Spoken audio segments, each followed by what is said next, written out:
Hello, my name's Colt, and as of yesterday, I am a 5-year stomach cancer survivor. And I wanted to take a few minutes to go through my story and talk about my experience as far as diagnosis goes.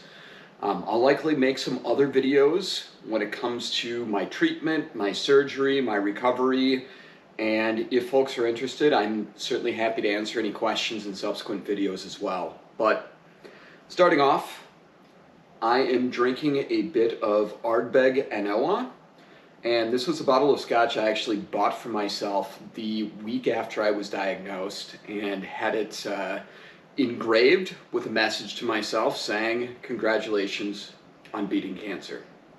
That was 5 years ago, and it's been a very uncertain journey, obviously, but I wanted to share some of this with folks because stomach cancer is one of these diagnoses that people think is an old man's disease.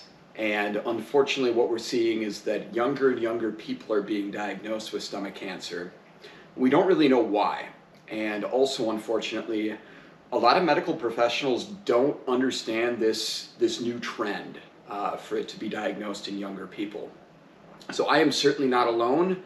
I have met a lot of people through this journey who are my age and even younger that have gone through this, and most of them have had a similar experience, and that they're told that this doesn't affect us. It's not something that we're supposed to experience this young, but unfortunately that's not the case.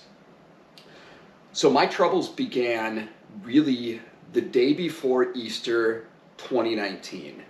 I went to visit my father up in northern Minnesota, and I arrived later than expected. We were supposed to go out for dinner, but he had already eaten.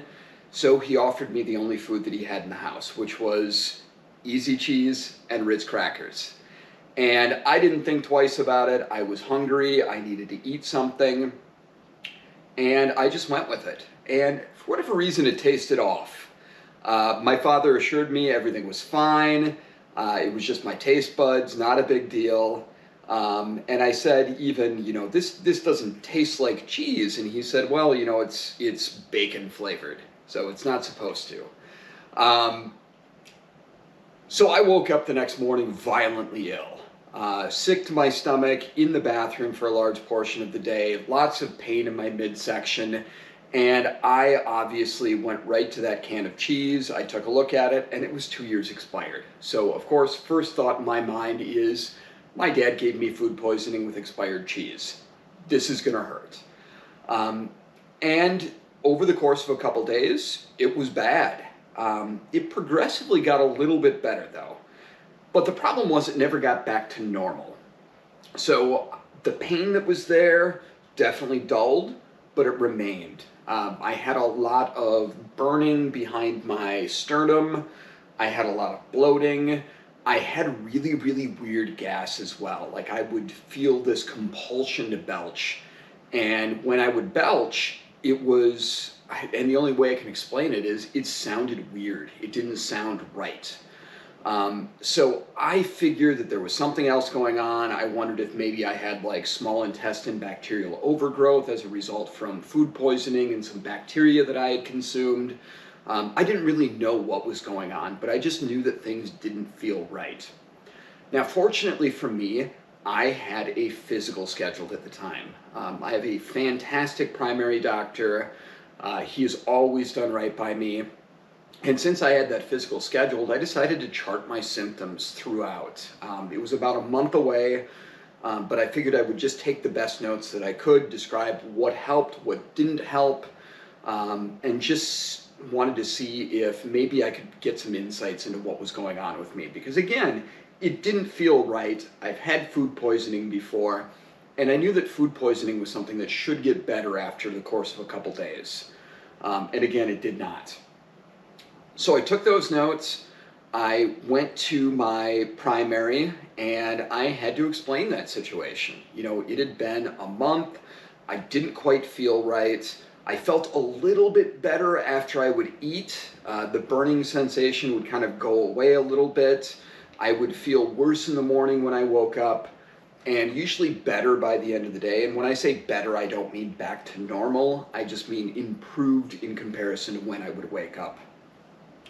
So again, I took all of those notes to my doctor, and my doctor knows that I'm somebody who doesn't complain really for any reason unless I think there's actually something wrong. So he took me incredibly seriously, which is something that I can never thank him enough for. So what ended up happening was my doctor told me that he was going to put me on a proton pump inhibitor for 10 days, and if I was not completely resolved in 10 days, he was going to send me for an endoscopy.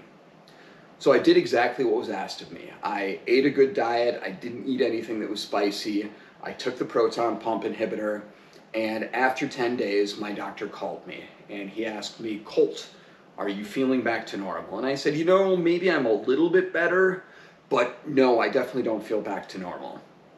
3 days later, I was getting an endoscopy. And of course, anytime you're scheduled for something like that, you've got some concerns about what might be going on.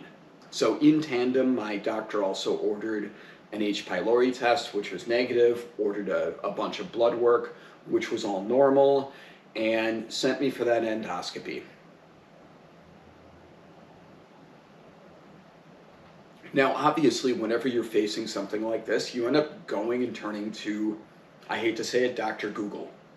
So I looked around for different options, and obviously stomach cancer was something that popped up, but statistics say that it's generally affecting people in their 70th year or later. It's generally people who have eaten an unhealthy diet. You know, all of these things basically came up that said you don't have the type of lifestyle or physical health that would suggest that you would have stomach cancer or really any type of cancer. And although that's good to read, you can't help but worry, of course. So I went in for that endoscopy, and we were expecting to find an ulcer. Classic ulcer symptoms, you know, that burning, the heartburn, the acid reflux, all of those things, the bloating, very common in people who are facing peptic ulcers. So when I woke up, of course, I asked the doctor if he saw anything. He said, yeah, we saw an ulcer, which was not surprising. And of course, my next question is, what's the likelihood that this is cancer? And he looks me straight in the eye and he tells me 1 in a million. And I ask him why he says 1 in a million. And he tells me, well, you're healthy, you're young, you're not really engaging in anything that would suggest that you're at a higher risk for stomach cancer or any type of cancer. And also, frankly, I diagnosed a 37-year-old with stomach cancer last week. There's no way that I'd be diagnosing another 37-year-old with stomach cancer now. Well, unfortunately, we know how all of this turned out. I went home, I tried to go about my day, I went to bed, and I woke up to a phone call the next morning at 8 a.m. from the GI doc, and he tells me it's cancer. It's stomach cancer, specifically adenocarcinoma. And he tried to placate me a bit by saying, you know, stomach cancer isn't that bad. You know, a lot of people do just fine. I'm not concerned about it. And of course, I had seen the statistics. I knew that it was grim, and I knew especially if it had spread or if it was advanced in any way, that the statistics were even worse. So I went into kind of full on, I don't want to say panic mode because I'm not really somebody who panics, but I went full on mission mode then. So I was on the horn with my primary doc immediately. My primary doc apologized right away for not being the one to actually provide me the diagnosis. He felt awful about that. But he also got me in touch with his scheduler and his nurse immediately, and we started getting things put in place for me to get all the scans, tests, etc. that I would need for a diagnosis. So again, you're diagnosed with cancer, but you don't know how far it's spread. You don't know what the staging is that first day. So of course the hope is that you are facing a stage 1 or stage 0 cancer. So essentially something that is very, very I don't want to say easy to treat, but not nearly as invasive, and something that can be more minimally treated. So more minimally invasive treatments. So I got set up right away for blood tests, specifically tumor markers. I got set up for a PET CT scan to try to figure out if there was any evidence of spread. And it was a difficult wait, especially since my diagnosis came at the end of the week, and I had an entire weekend where there was literally nothing I could do. You know, it's not like you can say, well, I don't care that it's Saturday or Sunday, just go ahead and schedule me. You gotta wait until the next week. So it was Wednesday of the next week before I finally was able to get in for the testing that I needed. And I will tell you that PET CT scan especially was so nerve-wracking, because they are pretty time intensive. You have to basically sit in a dark room by yourself as your body absorbs the contrast that you drink. You're told you're not supposed to look at your phone, you're not supposed to talk to anybody, you're not supposed to do anything, just sit there in silence. And when you do that, you are completely in your own head. So I'm sitting there thinking about all of the worst case scenarios, all the possibilities, and knowing that the results of this test would really dictate what type of treatment I got, and more importantly, whether the treatment was going to be palliative or for curative intent. So I sat through that PET CT, and I got a call the next day, thankfully telling me that my cancer had not spread to other organs, which was fantastic. I ended up meeting with my oncologist the day after, and we talked about next steps. And he said that the next thing that he needed me to do was to go through another endoscopy, this time with an endoscopic ultrasound.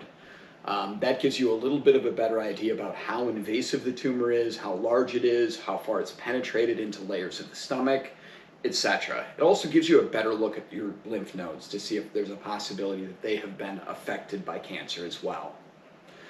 So again, it was a bit of a waiting game. I had to wait a few days before I was able to get in for that endoscopic ultrasound. I went in and they gave me twilight sedation, and I fought them tooth and nail because I had no idea what was going on. I was confused, and I just apparently in that state did not want them to stick a tube down my throat or do anything with me, so they had to put me under completely. And I woke up and I was told that my cancer was more advanced. Specifically, I was told that it was pervading into my serosa and was bursting out through that. I was told that there was probable lymph node involvement. And I was told that the thing that we thought was originally a stage 1 tumor was definitely a stage 3 tumor, with concerns that it would spread and become a stage 4 tumor in short order. That also changed the idea of what we were looking at for treatment. When it was stage 1, there was a possibility that I was only going to have surgery to remove part of my stomach. When it was changed to a stage 3 diagnosis, I was told up front, we're looking at chemotherapy, potentially radiation, and you're going to lose your entire stomach. So that was something I had to wrap my head around in very, very short order. Also, given my location and given the fact that all of a sudden I'm being told that it's much more serious, much more significant, much more invasive treatments, I ended up getting a second opinion through Mayo Clinic.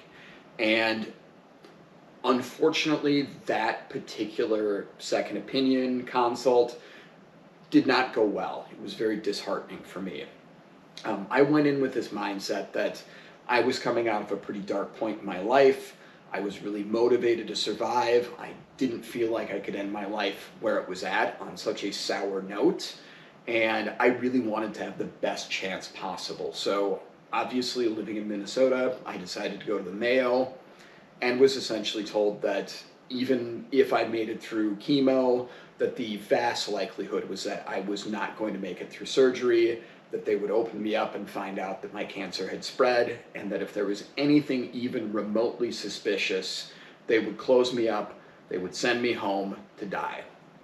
And this was after I told the surgeon, I don't want to talk about the odds, I know what the odds are, I know they're not great, but I want you to throw the kitchen sink at me because I am absolutely motivated to do everything I can to survive, and I'd rather die from treatment or die on the operating table than let this cancer kill me.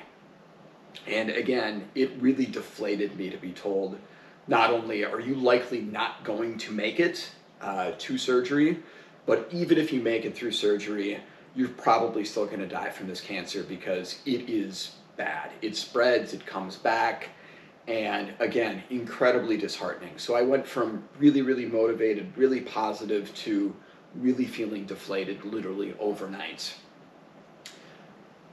Combine that with the fact that I ended up experiencing what I can only refer to as noticeable spread of my cancer in that period of time. So I didn't have any major symptoms that are commonly associated with cancer when I was first diagnosed. You know, a lot of times you hear about people who are throwing up blood, they're defecating blood, they lose a significant amount of weight, they have difficulty swallowing, and I didn't have any of those things. I had maintained my weight, and I can honestly say I was in the best shape in my life. I was the strongest I'd ever been. I was the fastest I've ever been. I could run the longest distances I ever could at any point in my life. I felt good aside from these new symptoms. But in that short period of time, I ended up developing the inability to swallow, and I could feel it happening. And what that endoscopic ultrasound ended up telling me was that that tumor was encircling my esophagus, and it was spreading up basically from the gastric cardia up my esophagus and constricting it to the point where I couldn't swallow anymore. And it was a really scary feeling because I knew exactly what was happening. I knew that the reason I couldn't swallow was because of that tumor. And that I cannot tell you how frightening that is for somebody to know exactly what's causing that, and to know that if this treatment does not work, that I'm just going to lose the ability to eat, and that it's going to keep spreading, and that eventually it's going to kill me. So that was the mindset that I was in at the time that I was diagnosed and kind of going through all this follow-up testing. That said, I kind of felt like I had my hands tied to some degree. You know, if the Mayo Clinic offers to give you treatment, how can you say no to that? But I still had consults set up with my local system, the University of Minnesota, and specifically I had a consult set up with a surgeon who had a great reputation. And I will never forget looking at his online profile on the university's website, because it was just a few words, and it was, "I hate cancer." And I met with this guy, and he did not BS me in any way. He obviously acknowledged how serious the situation was, but he basically told me, like, yeah, let's throw the kitchen sink at you. We're going to do everything we can to get you through this. I'm not going to be able to guarantee that you're going to survive this, but I can guarantee you that I'm going to do everything in my power to give you the best fighting chance to get through cancer. So, against the judgment of a lot of my friends and family, and in consulting with a number of coworkers, colleagues, etc., and also survivors, I decided to go against the grain, and I decided to choose the University of Minnesota for my treatment. And again, that was because I had a lot of confidence in the surgeon, and I knew that he wasn't going to just give up on me or consider me a lost cause. So everything happened then in very short order, and I am not going to take us all the way through my journey of treatment. I'm going to save that for another video. I wanted to mainly focus on my diagnosis and how I got to the start of treatment, and also give another plug at the end here. So I met with my oncologist, and I said, and I think this was on a Wednesday. And I said to him, all right, I'm on board with this. Like, we're going to do chemo, and the idea was we were going to do 6 rounds of chemo up front, and then assuming that my cancer responded to chemo and that things were looking good enough, that I would move forward with treatment, which was going to be a total gastrectomy, and it was going to be an open gastrectomy. So essentially cutting me from sternum all the way to navel, splitting me open, taking my entire stomach out, and then doing what's called a Roux-en-Y reconstruction. So I met with my oncologist. I went through all of the pre-chemo education where they give you all the scary information about the poison that they're going to be putting into your body. Specifically, I was going to be doing a regimen called FLOT. And FLOT was associated with something like a 60% attrition rate in the original sample. So it's a very, very brutal and very difficult chemo regimen to get through.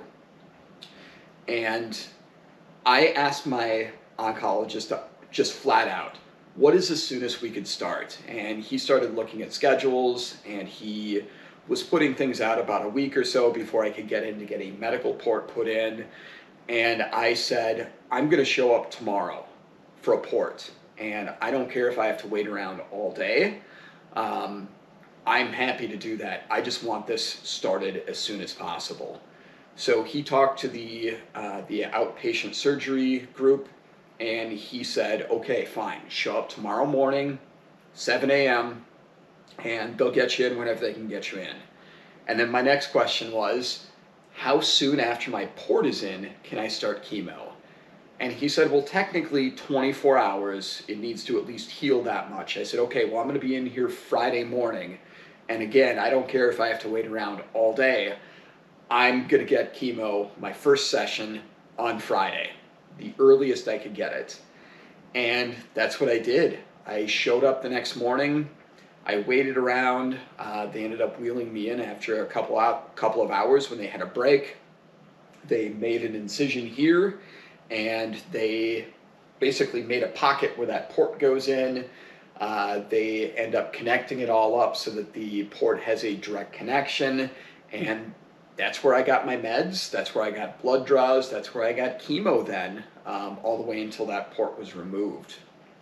And like I said, that Friday morning, I was in for chemo the first time, and it was quite the experience. My father was with me at the time, and unfortunately he had a medical event.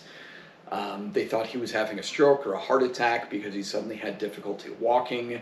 And as I was just getting connected to chemo for the first time, my father was basically ushered out to the emergency room, and I had no idea what was going on. But I was being told, you can't get up, the process has started, you're going to have to wait 6 hours until all of this is done, and then you can figure out what's going on with your father. So that was my introduction to chemo, that was my diagnosis. But I'd also be remiss if I didn't mention the fact that I met a lot of people along the way who were survivors. I reached out to somebody day one on Reddit and connected with him, and we are friends to this day. But he was somebody who really kind of talked me through the initial stages of this, helped me understand what I was going to go through, talked about some of his experiences.